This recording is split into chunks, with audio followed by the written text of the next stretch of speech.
દેશમાં જે લોકસભાની સામાન્ય ચૂંટણીઓ આવી રહી છે 2024ની અંદર, તો ગુજરાતની પણ જે સીટો છે લોકસભાની એ લડાવવા માટે અમે અમારી કમિટી બોલાવીને નક્કી કર્યું છે.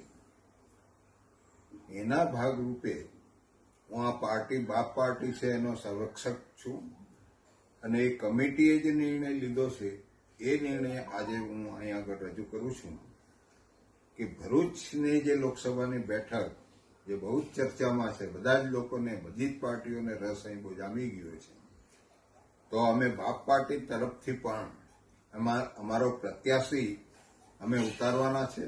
ના એનું નામ છે દિલીપભાઈ છોટુભાઈ વસાવા. અમે એ ફોર્મ ભરાવાના છે ને એ દ્વારા આદિવાસીઓની જે સમસ્યા છે ગુજરાતની અંદર અને દેશની અંદર, એ સમસ્યા હલ કરવા માટે અમે વર્ષોથી પ્રયાસ કરીએ છીએ.